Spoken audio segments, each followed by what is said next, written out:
Olá a todos, sejam bem-vindos a mais um programa no grupo de estudos virtual Eu Sou Luz. Você poderá estudar conosco gratuitamente entrando no endereço eusouluz.com.br. Hoje com mais um programa Rádio Ensinamentos dos Mestres Ascensos. Programas com perguntas e respostas, entrevistas, aulas e depoimentos, com Maria Lúcia Vieira e Paulo Rodrigues Simões, transmitindo os ensinamentos dos Mestres Ascensos da Grande Fraternidade Branca. Estes programas foram gravados entre 2007 e 2019. Vamos iniciar as perguntas de hoje com a Sheila, do Rio de Janeiro. Ela diz: Olá, Paulo e Maria Lúcia. Nas perversões do relógio cósmico, na 1 hora, temos o vago desagrado. O que vem a ser isso? Poderiam, por favor, nos explicar? No programa número 60, a Karina da Alemanha perguntou sobre Sanat Kumara não ter encarnado na Terra. Em um retiro espiritual, foi-me ensinado que Sanat Kumara já esteve na Terra como o Buda Dipankara. Poderia me explicar isso?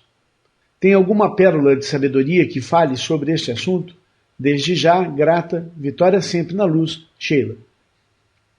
Sheila, o vago desagrado implica em julgamento. E, acima de tudo, é uma forma de energia que transmitimos de nosso ser, mal qualificada, em direção a outra pessoa. Os mestres ensinam, Sheila, que o mais leve desgostar ou antipatia, por menor que seja, causa karma negativo, pois é uma energia liberada de nosso ser que é inaceitável à presença eu sou. Então ela é um karma, ela é pesada, ela não sobe. Os mestres querem nos ver investindo o tempo todo em estudos e trabalho em prol da paz, da perfeição e da harmonia. O bem, o bom e o belo. Quando achamos tempo para olhar outra pessoa, ou até mesmo um problema que não envolva uma pessoa diretamente, e sentir que aquilo ou aquela pessoa nos desagrada, então estamos dando força para que o mal, que já existe, aumente ainda mais. Mesmo se uma coisa ruim te acontecer, Sheila, você precisa aceitar e depois entregar a Deus e pedir a solução. Tudo isso sem qualquer sentimento de desgosto. Aconteceu. Pronto, aceito. É fato. Agora eu entrego. É realmente uma coisa difícil e precisa ser trabalhado. É uma coisa que precisamos aprender. Nós estamos muito acostumados a chorar e reclamar daquilo que é ruim. Isso tem que terminar. Um Shela dos mestres precisa saber enfrentar os problemas. E para enfrentar os problemas, eu já disse isso várias vezes aqui, é necessário aceitá-lo. Para evitarmos o pré-julgamento, nós precisamos nos desassociar das coisas e das pessoas. Então, quando estamos andando pela rua, por exemplo, e nos deparamos com jovens bêbados fazendo algazarra, podemos sentir que não gostamos daquilo que vemos, mas não podemos negar isso. Precisamos aceitar que o que está ocorrendo é livre-arbítrio deles, portanto, permitido por Deus. Eles serão responsabilizados por seus atos, mas imediatamente após aceitarmos que eles têm o livre-arbítrio de fazerem o erro que estão cometendo, pedimos a intercessão divina. Isso é entrega. A intercessão divina é a bênção de Deus para esses jovens. É isso que os mestres esperam de nós. Se aquilo que vemos na rua nos atingir e a bagunça dos jovens ultrapassar o limite de nossa proteção, de nosso próprio livre-arbítrio, ou de algum outro transeunte que estiver no caminho e a gente presenciar isso, precisamos então buscar a espada de São Miguel em nosso coração e utilizá-la. Mas sem nenhum sentimento de julgamento ou condenação. Pura defesa pessoal, nossa ou do nosso próximo. Os mestres, Sheila, ensinam que a indignação é importante. Mas imagine, como podemos nos indignar com alguém sem nos desagradarmos, sem julgamento? É difícil, porém simples. Basta não termos sentimento com relação àquilo, entregar a Deus e esquecer. O problema não é o que sentimos ou pensamos, mas sim o que nos permitimos continuar sentindo ou pensando. É claro que eu posso ter um impacto de desgosto quando eu vejo uma situação ruim, mas eu tenho que trabalhar aquilo imediatamente. Aqui em São Lourenço, Sheila, tem alguns bêbados de rua que estão sempre perturbando as pessoas. São mais ou menos uns 4 sujeitos. Volta e meia a gente encontra eles por aí, separados ou até juntos. Eu acho que como em todas as cidades, principalmente as pequenas, em que a gente encontra os mesmos bêbados aí pela cidade. Um deles é bem desagradável, ele ofende quem não dá dinheiro para ele. Um dia eu vi falando que era amigo de bandidos e que a pessoa com quem ele batia a boca sofreria a ação dos bandidos. É terrível, um rapaz bem desagradável. Bom, volta e meia eu encontro esse sujeito pela rua e sempre peço a intercessão divina na vida dele. Quando eu penso em criticá-lo, digo a Deus para enviar um anjo para ajudar esse rapaz a encontrar o caminho da luz. Porque é lógico, o meu hábito, né, como ser humano brasileiro como vocês, é falar, ih, lá vem aquele bêbado, ah, meu Deus do céu, que desagradável, né? E como a gente normalmente reage. Mas eu procuro não sentir nada contra ele, como eu normalmente faria. Pois ele já me pediu dinheiro e eu não dei, imaginem só o que ele me disse. Foi muito desagradável. Bom, o que importa é que um dia ele já foi uma boa pessoa. Ele já foi livre do álcool. Ele era um bom pintor de paredes, uma pessoa que trabalhava, mas tornou-se naquele sujeito terrível que atrapalha a cidade inteira. Há uma semana atrás, eu estava andando com um amigo pela rua, aqui em São Lourenço, e lá vinha esse indivíduo na direção oposta. E eu disse ao meu amigo, vamos atravessar a rua porque eu não quero aquele homem me perturbando novamente. Então me veio a surpresa. Meu amigo me disse que ele agora se reabilitou, parou de beber e voltou a trabalhar. Fiquei emocionado, sabe? Porque eu sei que as minhas orações ajudaram. E que se eu, ao invés disso, fosse mais um a odiar aquele sujeito e a maldizê-lo, como eu sei que muitas pessoas fazem na cidade, então talvez ele estivesse bebendo até hoje. Tenho certeza que cada oração que os filhos da luz fizeram para aquele rapaz o ajudou a se libertar. Quando a gente ora por alguém que só tem pensamentos negativos, essa pessoa passa a ter mais oportunidades de uma boa consciência atuando ali e libertando ele. Amigos, nós estamos realmente muito longe da perfeição que nos é exigida. E para chegarmos lá, precisamos ir passo a passo, nos aperfeiçoando dia a dia. As pessoas são rotuladas o tempo todo. Cada rótulo que nós damos ajuda ou atrapalha a vida das pessoas rotuladas. Por isso, se não pudermos falar bem de alguém, o melhor é ficarmos calados. E olha, a tentação de falar mal das pessoas é grande. Volta e meia alguém vem e fala, nossa, você viu fulano, o que ele está fazendo? E você tem que dizer para a pessoa, olha, se você não puder falar bem do sujeito, é melhor você não falar nada. Porque assim você está aumentando isso nele. Procurem dar essa resposta para as pessoas. Vocês vão ver que as pessoas vão olhar para vocês e vão entender que algo está sendo feito de mal na palavra delas. É como os maus sonhos, gente. Sempre eu ensino que um mau sonho deve ser contado apenas para Deus, nunca para os outros. Se for preciso dizer que alguém é ruim, diga isso a Deus, sempre. E peça para Ele atuar na vida da pessoa, livrando-a do seu rótulo. Podemos chegar a Deus e dizer, Deus, aquele fulano anda bebendo demais, se portando terrivelmente, ajude-o por amor. Com relação a Sanat Kumara, Sheila, ter encarnado na Terra como Dipankara, sim e não, Sheila. Eu entendo que Sanat Kumara esteve encarnado na Terra como Dipankara, mas nunca nasceu de pai e mãe. Esta deve ser a razão para termos textos dizendo que ele nunca encarnou e outros dizendo que caminhou por toda a Terra. Muitas de suas caminhadas aconteceram em oitavas superiores, mas a nível terreno. Assim como Saint Germain surgiu na Europa, Sanat Kumara pode ter surgido como Buda Dipankara. Saint Germain contava que era filho do príncipe Rakwasi, da Transilvânia. Mas isso nunca foi confirmado. Quando lhe perguntaram certa vez sobre sua origem, Saint Germain respondeu que seu pai era a doutrina secreta e sua mãe, os mistérios. Sheila, ouça no programa número 43 a resposta que demos ao Francisco da Bahia, sobre Sanat Kumara. O Newton Pereira, de Paraopeba, nos escreveu: Paulo e Maria Lúcia, muita paz e luz. É uma grande alegria, mais uma vez, escrever para vocês. Saiba que tenho aprendido muito com vocês e com todos os amados irmãos que escrevem para vocês, por isso sou extremamente grato. Paulo, em meus estudos no site e em escritos dos mestres, um assunto tem me chamado a atenção. Tem a ver com a alma, a chama trina e a questão da consciência e individualidade do ser. Entendi que a alma é a consciência do eu do indivíduo, que da consciência humana vamos evoluindo para a consciência de Deus, mestria pessoal divina. À medida que equilibramos a chama trina, manifestando o poder, a sabedoria, o amor divino e a pureza da Mãe Divina, expandindo e tornando-nos a própria chama viva de Deus, alcançando a consciência crística.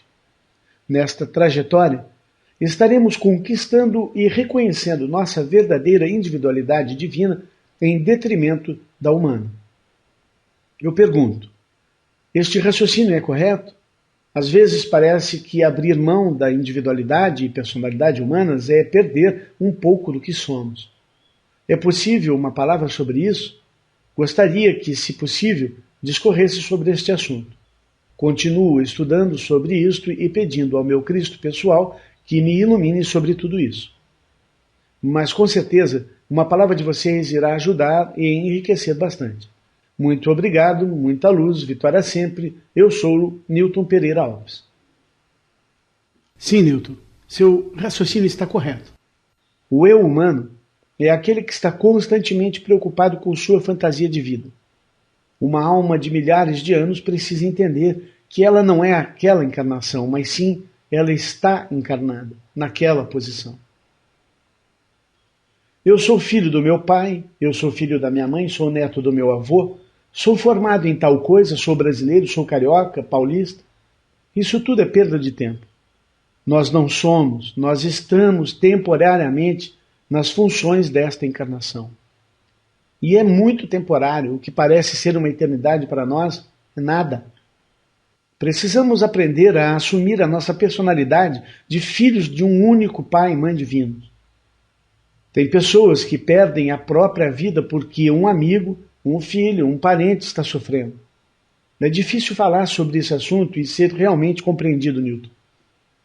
Um bom livro para se ler e entender um pouco sobre esse assunto é O Poder do Agora, de Eckhart Tolle, que eu já indiquei aqui. Ele ensina como o nosso corpo mental controla a nossa vida, sempre preocupado com o futuro, prevendo possíveis problemas e se protegendo de um mundo negativo imaginário. Ou então, com lembranças inúteis do passado. Vivendo aqui e agora, nós anulamos o ego humano, não mantemos o rancor e deixamos de nos proteger inutilmente daquilo que nem chegará a acontecer. O fato é que, se nos colocarmos como mortais pecadores, assim permaneceremos. Precisamos nos colocar como pessoas ligadas ao grande Um e aos mestres ascensos. Pessoas que estão atuando no teatro da vida, mas apenas isso, sem se envolver com as fantasias de suas atuações. Sem tomar partido por coisas terrenas, sem se ofender em proteção daquilo que é mortal.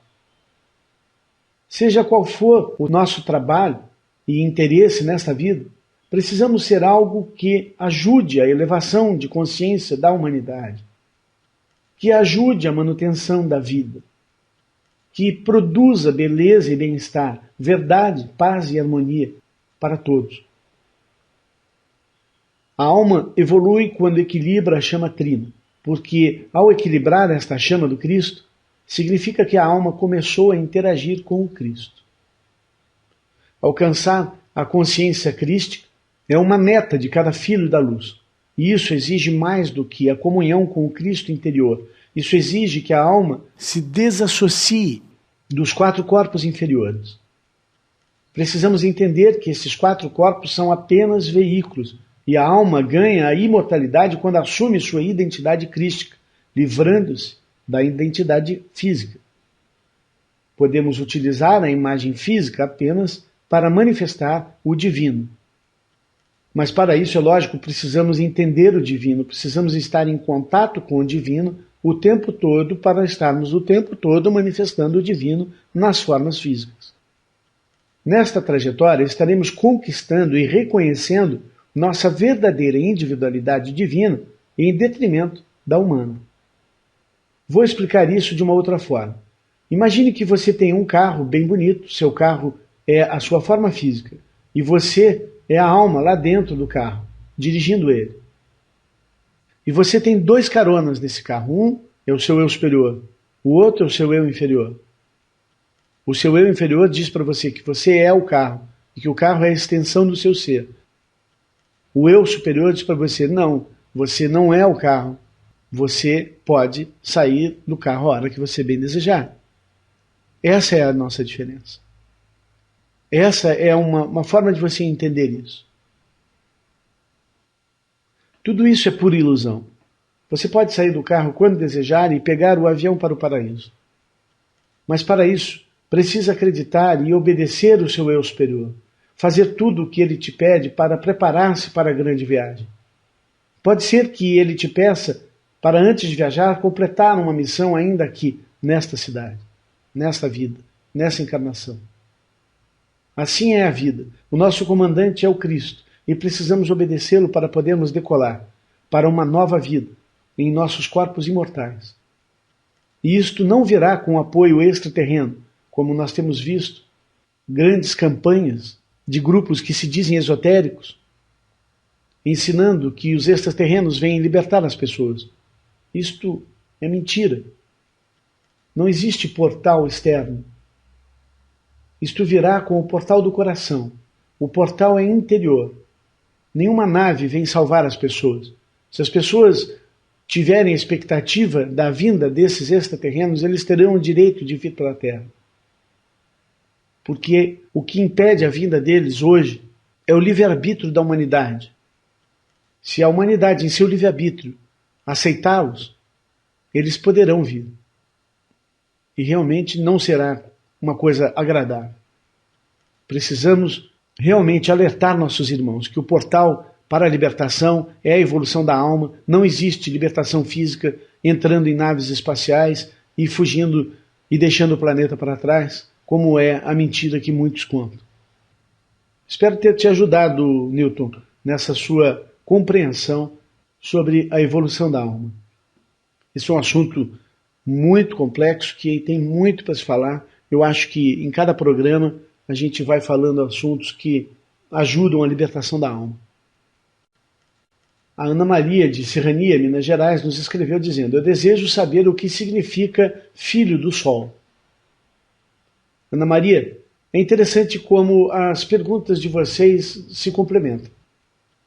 A palavra sol em inglês se escreve S-U-N, sun, e a palavra filho se escreve S-O-N, son.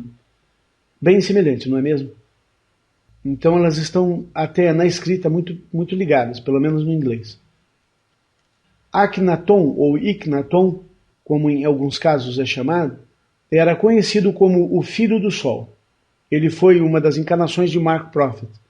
O Filho do Sol é aquele que representa o saber do Pai, a chama amarela da sabedoria. E Mark Prophet fez isso com grande mestria. O Antônio Vieira, de Lisboa, Portugal, nos enviou um texto que vem a complementar tudo o que já foi dito aqui hoje. Esse texto tem 33 pontos e é muito profundo. O Antônio diz: saudações, amigos da grande luz de Deus. Eu gostaria tanto de partilhar essas informações sobre as estratégias da luz para cancelar as estratégias das trevas. É um texto que tenho de Elizabeth Clare Prophet. Bom, Antônio e amigos, eu tive que trabalhar bastante esse texto, porque ele não é um texto exatamente copiado, ele foi, de uma certa forma, traduzido, e eu não tenho o original dele para trazer para vocês, mas no contexto geral é muito legal, e eu acrescentei a esse texto muita coisa, em termos de comentário. Então eu quero deixar claro que daqui para frente eu vou ler um texto que não é exatamente de Elizabeth Clare Prophet, e sim compilado por mim. Ok? Vamos lendo então cada item a partir de agora. A Grande Fraternidade Branca tem uma estratégia para a vitória da luz no nosso planeta e para que todas as almas de luz ascendam. 1. Estude a vida dos santos. Assim vocês compreenderão como eles se uniram a Deus, seus sofrimentos e suas buscas. Verão que se eles conseguiram, vocês também poderão conseguir.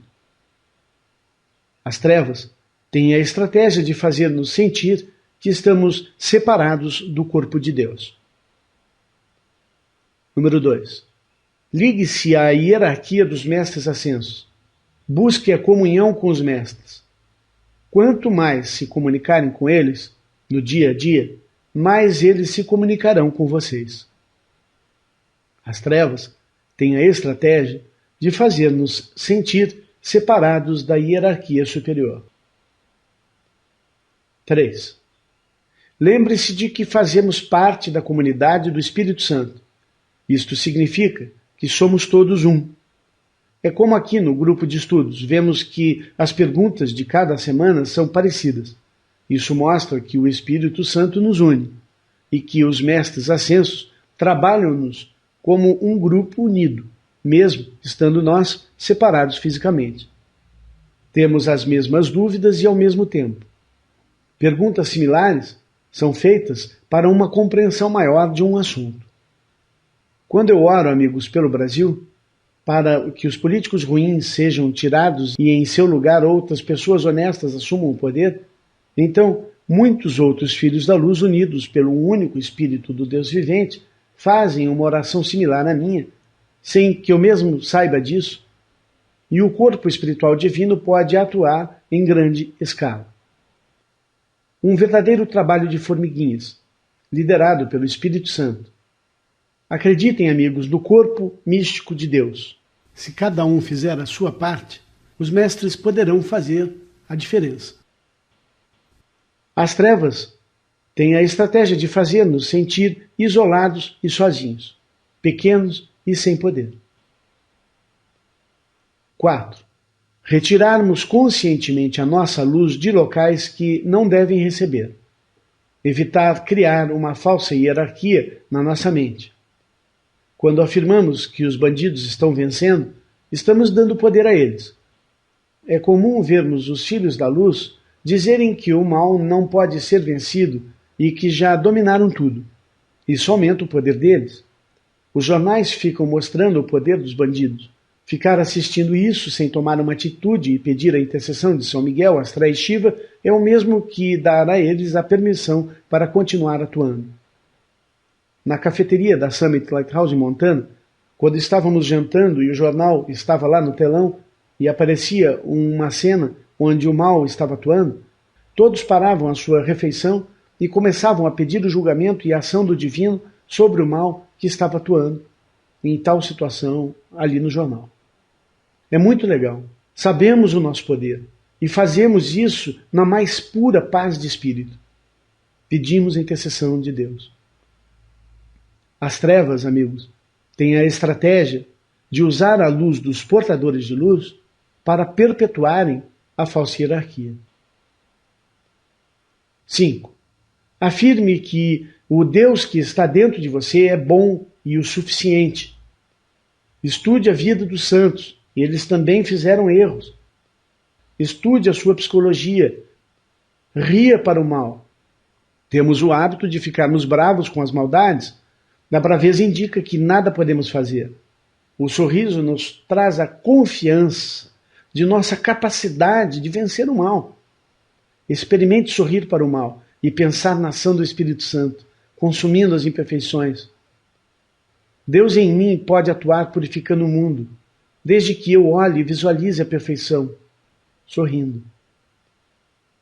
As trevas têm a estratégia de fazer-nos aceitar a condenação. Não sou bom o suficiente, sou pecador, esse tipo de coisa. 6. Compartilhe o conhecimento sobre a ascensão. Lembre-se frequentemente de que o objetivo da sua vida é a ascensão. Aplique a lei pois quando a obedecemos e mantemos a harmonia, trabalhamos a nosso favor. Faça os comandos de luz, desenvolva o momentum do poder da palavra e mantenha-o. Fale sempre em prol da vida e da verdade. As trevas têm a estratégia de tentar impedir que os portadores de luz obtenham o conhecimento sobre a ascensão, sobre a luz interior e de que não são merecedores da ascensão. 7. Nunca aceite a condenação. Se alguém te condena, dizendo que você é isso ou aquilo, reconheça e reverta, se for necessário. O seu eu humano nunca será bom o suficiente. Por isso, é necessário substituí-lo com o eu divino. Ligue-se ao seu eu real. O seu Santo Cristo pessoal é suficientemente bom e capaz de transformar suas imperfeições em perfeições. Mas a decisão tem de partir de você. Assim como não devemos aceitar as condenações dos outros sobre nós, evite cair na ratoeira de condenar os outros. Isso é a estratégia das trevas e prejudica a ambos, o outro e a você também. Quando uma pessoa chegar perto de você para falar mal de outra, desconverse e mude de assunto. Domine a situação, levando a conversa para algo construtivo e positivo. 8. Seja humilde em Cristo e dê a glória a Deus. Todo o bem vem de Deus. Ligados a Deus, somos o todo saber, o todo criar, o todo poder. Mas desligados dele, nada somos. Assim, tudo de bom que você faz é Deus quem fez. Portanto, dê a glória a ele.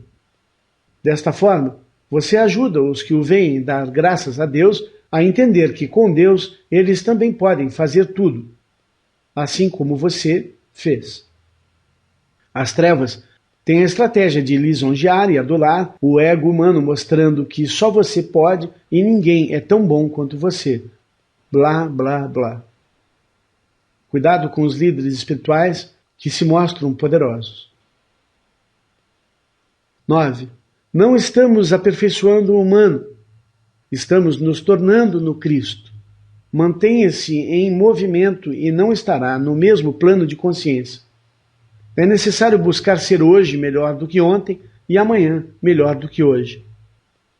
As trevas têm a estratégia de ensinar que temos de ser perfeitos para sermos aceitos por Deus e de que atingir a perfeição é algo impossível. Mentira! Estamos na escola da vida e ainda não somos perfeitos, mas a perfeição está ao nosso alcance. Estude a vida dos santos e busque seguir o caminho deles. 10. Reivindique e afirme a sua ligação com a corrente da hierarquia celestial. Evite caminhar solitário. Tenha a humildade de pedir ajuda para Jesus e os mestres ascensos. As trevas têm a estratégia de ensinar que temos de fazer tudo sozinhos. 11. Entregue-se totalmente ao serviço. Este é o caminho do raio rubi. Amar é servir, e Deus é o maior servo de todos. Siga o exemplo dele e seja sempre o benfeitor de seus irmãos. O lema dos mestres ascensos é um por todos e todos por um. As trevas têm a estratégia de ensinar as pessoas a centrarem a atenção só sobre si mesmos. Eu. E isso as impede de pensar no próximo. 12. Esteja alerta e mantenha-se numa espiral ascendente. Seja o exemplo para o seu próximo. Busque sempre vencer seus maus hábitos, procurando seguir o exemplo dos mestres ascensos, nossos irmãos mais experientes. As trevas têm a estratégia de levar-nos para uma espiral descendente. Colocam maus exemplos em nosso caminho o tempo todo. 13. Busque tornar-se a manifestação do seu Cristo interior, o bem absoluto, e saiba que nada poderá detê-lo.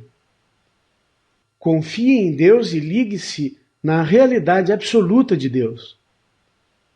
As trevas têm a estratégia da mentira, do bem e do mal relativo.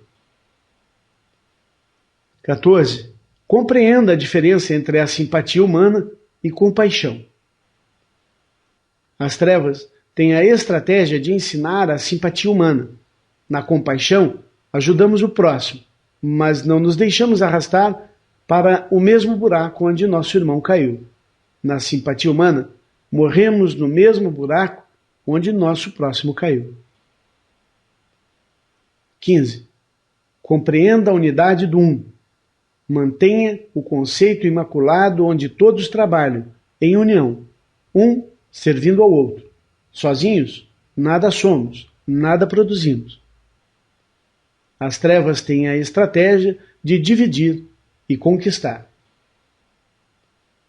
16. Discernimento. Nem todo caminho é bom para todas as pessoas.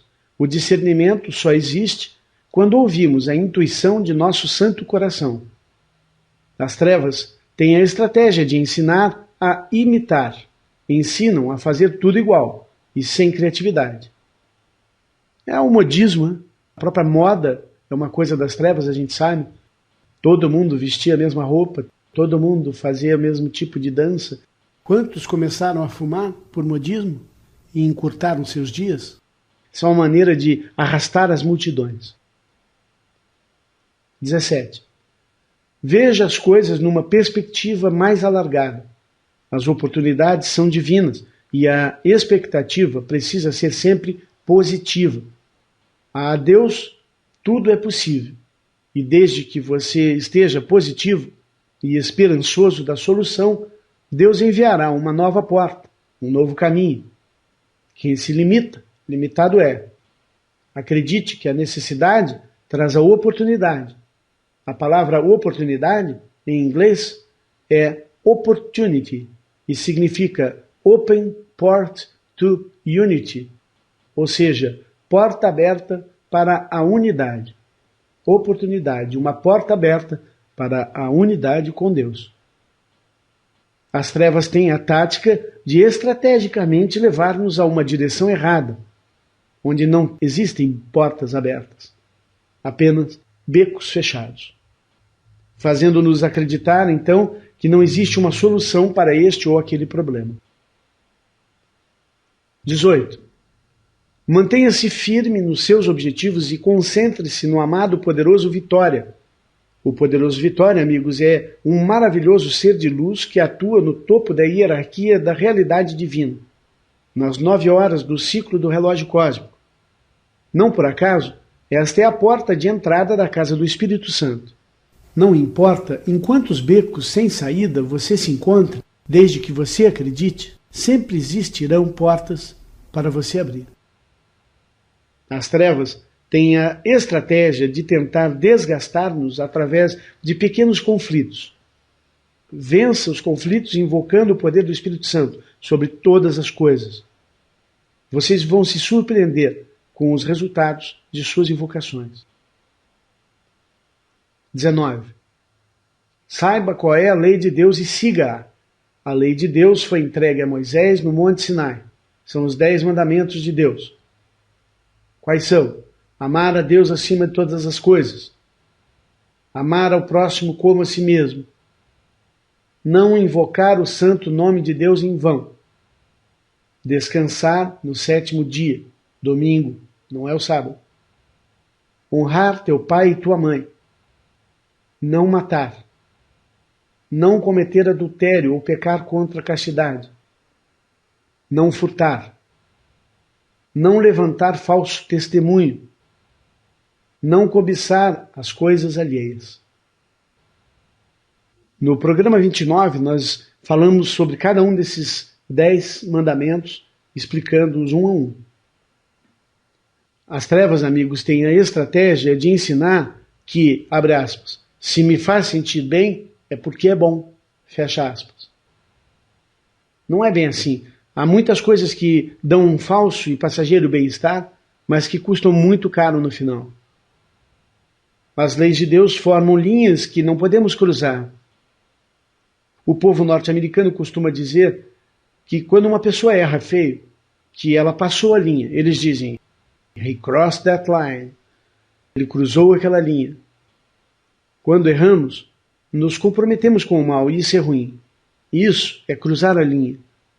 Existem linhas que não podem ser cruzadas, porque elas nos derrubam. 20. Seja humilde perante Deus e positivo para o mundo. Sinta-se capaz e desenvolva o trabalho que você precisa desenvolver. As trevas têm a estratégia de nos pôr para baixo. Querem nos fazer sentir que somos pequenos e que não podemos fazer trabalhos importantes. 21. Nunca se deixe levar pela maldade ou bondade humana. Um bom exemplo que sempre costumo dar para isso é o seguinte: você ganha uma grande quantia em dinheiro e fica muito rico. Se você reunir sua família e dividir todo o seu dinheiro com eles, você pode estar agindo na bondade humana e causando problemas para essas pessoas. O dinheiro que Deus permitiu chegar até você pode não ser para toda a sua família. Busque sempre a vontade divina e entenda que a missão de Deus está acima da bondade com o seu próximo. A falsa hierarquia pode enviar um anjo caído para você ajudar e ele pode acabar tirando-o do caminho. As trevas têm a estratégia de misturar a verdade com o erro e o bom com o mal. 22. Apele ao mestre K-17 e ao Elohim Enciclopédia para expor o que está escondido. Saiba o que você tem que fazer e saber para cumprir o seu trabalho. Peça para que a visão divina lhe ilumine, mostrando o caminho certo e a verdade sobre todas as coisas. As trevas têm a estratégia de iludir e esconder a verdade. 23. Confie sempre em Deus e evite procurar salvadores humanos. Quando procuramos a salvação em Deus, Ele muitas vezes nos responde com a ajuda de nossos irmãos, mas a nossa busca precisa ser direcionada a Deus, os mestres e aos anjos. As trevas têm a estratégia de criar problemas e depois nos trazer um salvador humano para a solução do problema, e assim obter controle. Por isso precisamos ter discernimento para recusar propostas humanas que não tenham origem no divino. 24. Mantenha-se firme e não comprometa a lei. Isso é muito comentado pelos mestres, amigos. Eles dizem, do not compromise. Muitas vezes o Shela tem muito valor, mas ele está comprometido com o mal e sua liberdade é limitada. Como os mestres podem usar uma pessoa que já se envolveu com a falsa hierarquia, esse envolvimento também será limitado. As trevas têm a estratégia de nos tentar e pouco a pouco as pessoas vão sendo chantageadas e presas nas teias dos malignos. 25. Perdoe e, se for preciso, dê a outra face, assim como Jesus ensinou. As trevas têm a estratégia de nos manipular para que percamos a harmonia e façamos karma. E mais, ao perdermos a harmonia, estamos alimentando o eu inferior, do outro e o nosso próprio também. 26. Evite cair nas armadilhas da falsa hierarquia. Siga os passos 15 e 25. As trevas têm a estratégia de levar os portadores de luz a fazer karma negativo uns com os outros. Assim, o eu inferior de todos cresce e domina, aumentando o véu de Maia, que impede a visão da luz. 27. As trevas têm como estratégia a projeção mental de que somos indispensáveis. Ninguém é indispensável. Isso é alimento para o ego humano. 28. As trevas têm a estratégia de incentivar-nos a fugir ao pagamento do nosso karma. Não há fuga do karma, nem pelo suicídio. Não adianta mudar de nome nem de cidade. Enfrente seus erros. Fugir do karma é como inventar outra mentira para encobrir a anterior. Simplesmente não funciona e ainda aumenta mais. 29. Nunca adie para amanhã o que você pode fazer hoje. Mova-se com os ciclos. Tudo tem a hora certa. Evite ficar ansioso. As trevas têm a estratégia de adiar de causar indecisão e ansiedade. 30. Cele a sua mente e a sua aura. As trevas têm a estratégia de tentar perturbar as nossas mentes. Como que nós selamos as nossas mentes e as nossas auras? Pensando na luz o tempo todo, mantendo contato com o elevado, evitando dar ouvidos a pessoas negativas. É importante isolar-se de pessoas ruins e negativas. É importante negar-se a assistir um filme ruim, por exemplo, a ouvir uma má música.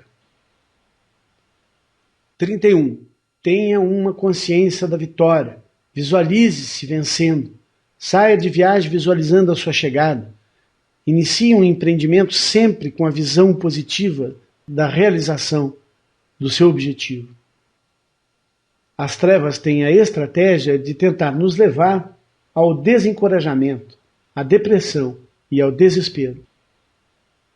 32. Jamais desista.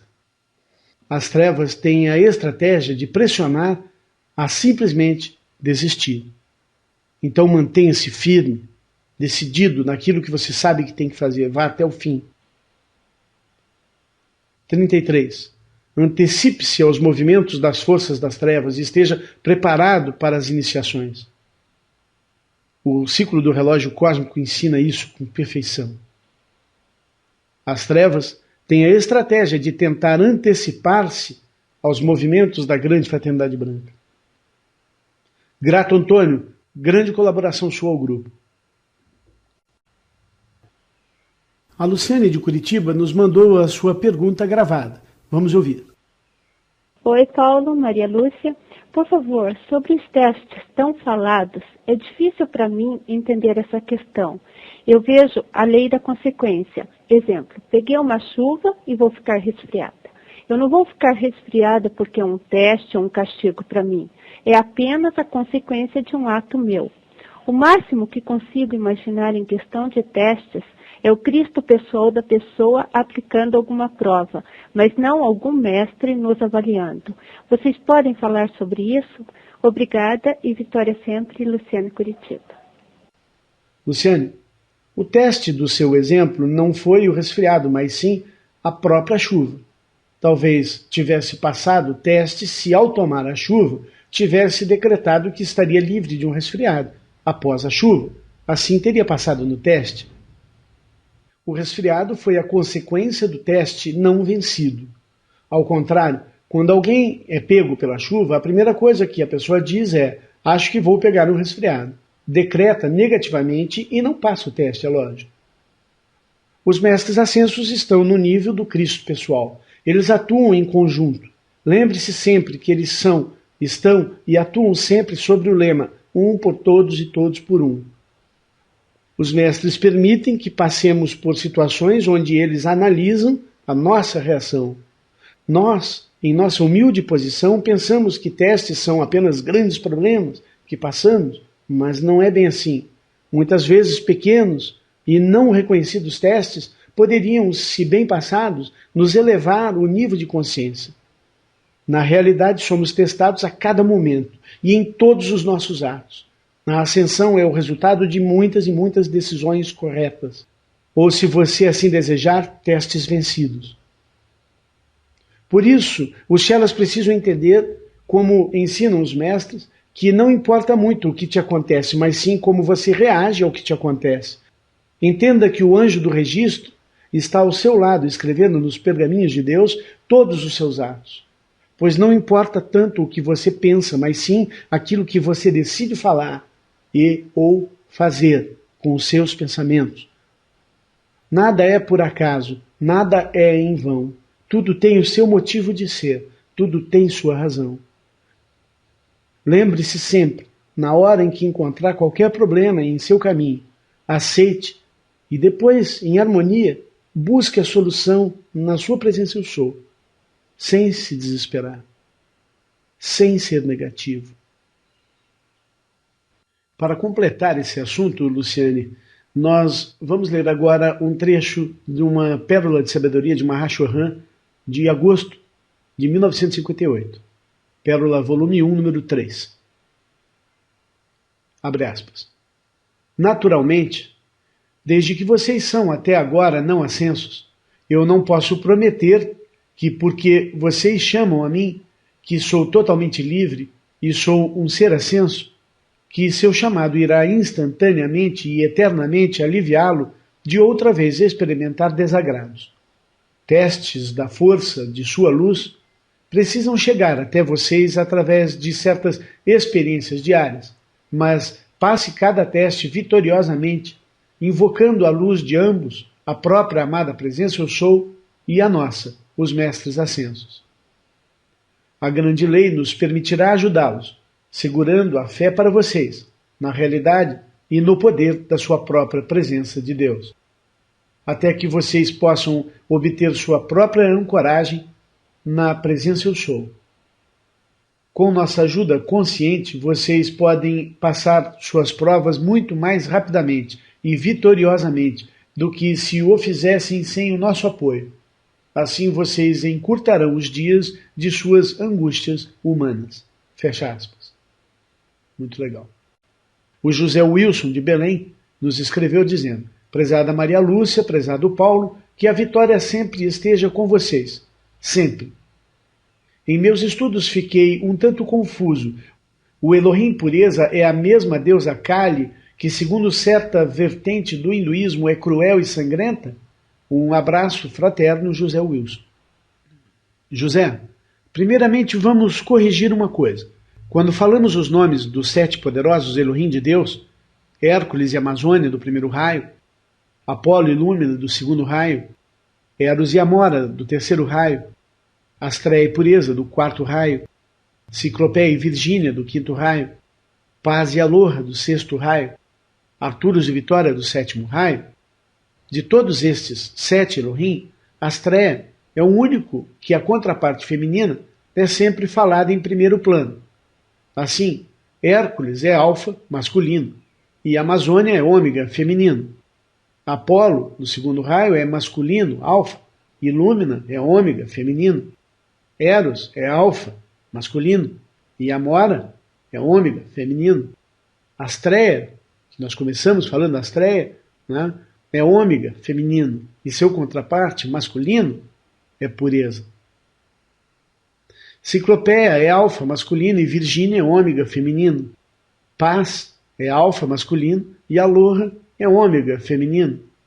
E Arturos é alfa, masculino, e Vitória é ômega, feminino. Muita gente confunde isso e acha que Astréia é masculino e Pureza feminino. É o único que iniciamos falando o feminino e não o masculino. Agora que sabemos que Astréia é o feminino desses 2 Elohim, vamos entender o porquê disso. Astréia e Pureza, assim como Kali, representam o raio do chakra da mãe, o chakra da base. Assim carregam o manto da Mãe Divina. Por isso, Astréia vem em primeiro lugar. Kali não é um ser sangrento do mal, mas sim a grande purificadora. Shiva e Kali dançam nos campos de batalha e nos cemitérios. Eles são associados com a morte, mas na verdade levam a purificação aos campos da morte. Só morre aquilo que é imperfeito e irreal. O real, perfeito e divino é preservado. Quando alguém morre, oramos a Astréia e Pureza, ou a Kali e Shiva, para que libertem a alma do ente querido da prisão astral onde ficam presas as almas enquanto seus corpos estão em decomposição nos cemitérios. Assim como já discutimos aqui em programas anteriores. É isso. A Karina da Alemanha nos escreveu dizendo: bom dia, Paulo e Maria Lúcia. Sobre o selamento dos comandos, acho belíssimo, mas a Maria Lúcia disse uma vez, e eu li no livro dela, que é selado para que a energia não possa ser roubada. A energia pode mesmo ser de alguma maneira roubada, ou foi uma maneira de dizer: fiquemos todos nós na luz de Deus, vitória sempre, abraços, Karina. Karina, com certeza a energia pode ser roubada. Estamos em uma guerra entre o bem e o mal no planeta Terra. E muita energia roubada dos filhos da luz está mantendo a falsa hierarquia viva, em ação, pois eles não têm fonte sustentadora de energia e precisam roubar a energia para conseguir se sustentar vivos no planeta. Karina, estude a nossa aula número 37, com o título Livre-se dos Demônios. Lá você vai entender muito mais sobre esse assunto. A Amélia, de Goiânia, nos escreveu dizendo: como é que se descobre em que grau de iniciação nós nos encontramos? Grata, Amélia. Olha, Amélia, eu nem faço ideia do meu grau de iniciação. Sei apenas que evolui muito desde que comecei a estudar os ensinamentos. E é isso que importa. Faça a sua parte e seus esforços com certeza serão reconhecidos pelos mestres. Na Grande Fraternidade Branca aprendemos que o mestre aparece quando o Shela está pronto. E essa frase serve não só para que o Shela veja o mestre com seus próprios olhos quando for a hora de vê-lo, mas também para receber as iniciações. Toda iniciação é um degrau a mais na senda da ascensão, que é a senda do amor, a senda do coração, a senda do raio rubi. A Pérola de Sabedoria, volume 41, número 47, Elizabeth Clare Prophet, em 1998, diz o seguinte, abre aspas, quero lembrar a vocês que um ditado dos mestres é uma iniciação. Os ditados são dados para a nossa iluminação, mas eles também são dados para a nossa iniciação. Então, o que é uma iniciação? Uma iniciação é uma concessão de luz, um processo pelo qual o mestre vem transferir luz maior a vocês, para a sua maior integração com Deus. É um processo pelo qual sua consciência é elevada, um processo onde você pode fazer um maior progresso espiritual. Sempre que os mestres nos falam, eles trazem uma aceleração de luz e eles nos trabalham em níveis interiores. Como uma forte injeção de energia, este aumento de luz nos é dado para nos auxiliar para aumentar a nossa integração com Deus. Mas nós temos que fazer a nossa parte. Nós temos que manter o nosso equilíbrio na presença da luz maior. Nós precisamos nos agarrar a esta luz e energia e tirar o máximo disso. Nós precisamos assimilar isso. Então, num sentido, sobre a iniciação de cada ditado, pergunte-se, serei capaz de manter minha harmonia quando uma luz maior vier para mim? Ou ainda, será que perderei a minha harmonia e, portanto, perderei a luz e a iniciação? Toda vez que você ouvir um ditado dos mestres, tente identificar a iniciação que o mestre está oferecendo a você naquele ditado. Pois, quando você está ciente da iniciação que está recebendo, você pode vigiar e proteger-se contra aquilo que se opõe a esta iniciação. Fecha aspas. Então vejam que todo esse trabalho que nós fazemos aqui, cada um dos nossos programas também é uma iniciação, até porque todo o nosso trabalho aqui é baseado nos ditados dos mestres ascensos. E vocês veem o quanto vocês evoluem a cada programa. E vencer testes nos leva a conseguir novas iniciações, e conseguir novas iniciações nos levam a passar testes para ver se merecemos essa luz recebida, se estamos preparados para manter essa luz. Então não confundam testes com iniciações, são duas coisas diferentes que as pessoas costumam confundir. Elizabeth nos ensina que necessitamos de harmonia agora para manter as iniciações, pois nós todos iremos necessitar de grande harmonia para lidar com as mudanças planetárias que vão se manifestar. E o que é harmonia? O próprio Deus Harmonia nos traz a sua definição sobre o que é harmonia. Ele diz, abre aspas, que harmonia é unidade com Deus, sintonia com Deus, sempre buscando ver o rosto do Pai, assim como os anjos fazem. É a felicidade nas manifestações mais simples da natureza, no compartilhar do amor, no criar da beleza. Toda guerra e toda batalha pode ser ganha por você, utilizando-se da absoluta ciência da harmonia divina. A harmonia é a verdadeira fonte da vida eterna, é a principal qualidade da árvore da vida. Pense nisto, amados. Quando vocês estão em plena harmonia com Deus, Vocês são imortais, pois Deus é imortal. Assim, a harmonia é o preço que vocês precisam pagar para atingir a ascensão, a imortalidade junto a Deus. Fecha aspas. Sabe, Amélia, eu tive a bênção de estudar na Escola de Mistérios do Sr. Maitreya em 1989, na Summit University. E Maitreya é o grande iniciador cósmico. Nesta escola eu fiz muitas anotações de muitos dos ditados que ouvi do amado mestre Maitreya sobre o que é iniciação. E desses inúmeros ditados eu escolhi as seguintes falas de Maitreya para trazer para vocês. Abre aspas. Dia a dia, linha por linha, o desafio da iniciação é integrar a alma com o espírito do Deus vivo, o eu sou o que eu sou. Portanto, uma iniciação que é fácil não é absolutamente nenhuma iniciação, pois uma iniciação é projetada para compelir a alma a extrair de cada fibra de seu ser, de cada célula e mesmo da medula de seus ossos, aquele fogo sagrado que compele o retorno a dimensões mais elevadas do ser. A iniciação é, portanto, um método maravilhoso onde o aspirante é elevado na escada cósmica, degrau a degrau, a atingir reinos maiores de realização.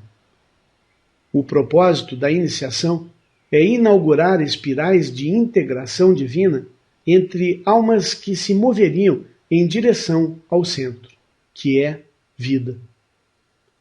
O caminho da iniciação é o caminho dos filhos e filhas de Deus, que enxergam em sua própria razão de existir a importância de nutrir a chama da vida para e em favor daquelas almas ainda em desenvolvimento, em direção à consciência da vida como uma realidade manifestada.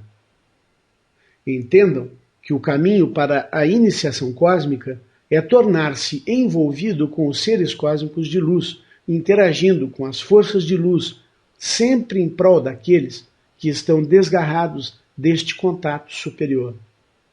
A iniciação é sempre uma iniciação do coração.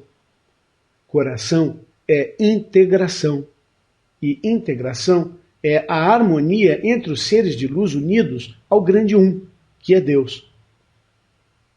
Iniciação é aumento de luz.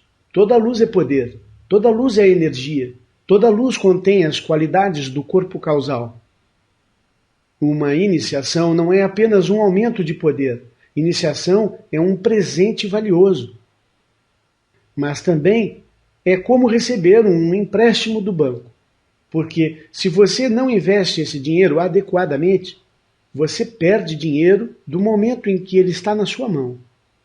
Valerá menos amanhã, e no próximo dia, e na próxima semana, e no próximo mês. A menos que você veja que ele seja investido. Toda a energia que nós temos uma responsabilidade em aumentar esta energia.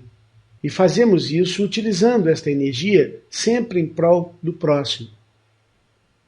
Quem então Deus inicia? Deus inicia aqueles que já têm alguma luz em seus chakras. Devem ter algo neles, uma chamatrina, de modo que quando Deus trouxer mais luz, eles tenham alguma luz para adicionar a isso e multiplicar esta luz, aumentando ainda mais. Mas para alguns, a iniciação é o julgamento, pois eles não podem conter a luz, mas a luz por si só expõe a escuridão. E por esta escuridão eles devem ser responsabilizados perante o Senhor Deus. Para outros, a iniciação do Espírito Santo serve o propósito divino de preparar o indivíduo para entrar nas cortes de Serapis Bey e continuar o caminho em faixas mais elevadas, na universidade do Espírito, o caminho da pureza que os levará à ascensão nesta vida, nesta encarnação. Lembrem-se de que o sinal da aproximação de uma iniciação é o sentimento de solidão. O que vocês sentem na solidão? Sentem-se traídos? Sentem-se como se ninguém os compreendesse?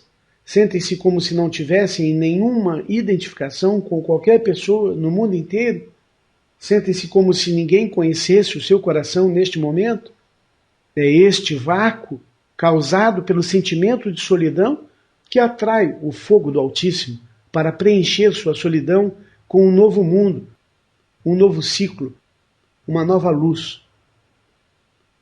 Deus responde seu chamado abrindo as portas de um novo caminho, uma nova oportunidade, onde você poderá atuar servindo para a integração de seus irmãos menores, na escala da hierarquia, unindo-os com as forças superiores de luz cósmica. Fecha aspas. Olá, amigos ouvintes, amigos da luz de Deus que nunca falha. Esta semana vamos frequentar o Retiro dos Senhores do Quinto Raio, o raio da verdade, cura e abastança. Falem comigo.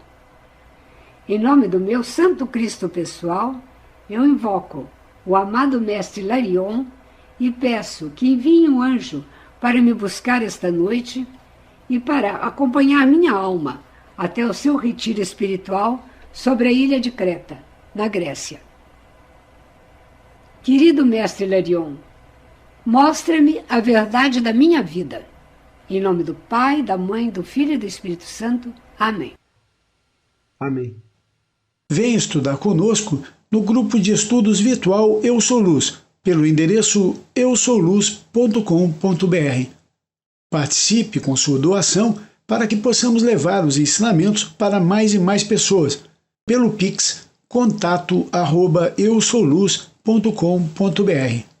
Agradecemos a participação de todos e pedimos para que inscrevam-se no canal e clique no sininho para que vocês possam então receber o alerta para cada vídeo que liberarmos por aqui. Até um próximo vídeo.